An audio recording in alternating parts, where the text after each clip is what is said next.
चामोर्शी शहरातील जिल्हा परिषद प्राथमिक केंद्र शाळेजवळ गतिरोधक उभारण्याची मागणी जवळपास 2 वर्षांपूर्वी नगरपंचायतकडे केली होती, परंतु नगरपंचायतीनं याकडे दुर्लक्ष केलं. नगरपंचायतीनं तात्काळ गतिरोधकाची उभारणी न केल्यास आंदोलनाचा इशारा जिल्हा परिषद उच्च प्राथमिक तथा माध्यमिक केंद्र शाळेचे शाळा व्यवस्थापन समितीचे अध्यक्ष सुधीर गडपायले यांनी दिलाय. जिल्हा परिषदेची केंद्र प्राथमिक शाळा गडचिरोली चामोर्शी या प्रमुख जिल्हा मार्गालगत आहे. शहरातील हा रस्ता सिमेंट काँक्रीटचा आहे. यावर गतिरोधक नसल्यानं आतापर्यंत अनेक जीवघेणे अपघात झालेत. शाळेसमोरील रस्त्यावर देखील अनेक अपघात झालेत.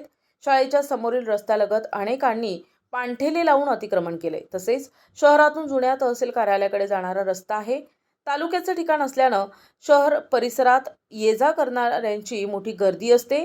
त्यातच सुरजागड लोह खनिजाच्या कच्च्या मालाची वाहतूक करणारी वाहनं याच शाळेच्या समोरून धावतात. याकरता या ठिकाणी अपघात टाळण्यासाठी शाळा सुरू होताना आणि शाळेची सुट्टी होताना एक वाहतूक नियंत्रण पोलीस नेमणूक करण्यात यावी आणि या शहरातील शाळेसमोर गतिरोधक बसविण्याची मागणी नगरपंचायतीकडे करण्यात आली होती. परंतु नगरपंचायतीनं काहीच कार्यवाही केली नाही. गतिरोधक तातडीनं न उभारल्यास आंदोलनाचा इशारा सुधीर गडपायले यांनी दिलाय. प्रतिनिधी भास्कर फरकडे, NTV न्यूज मराठी, गडचिरोली.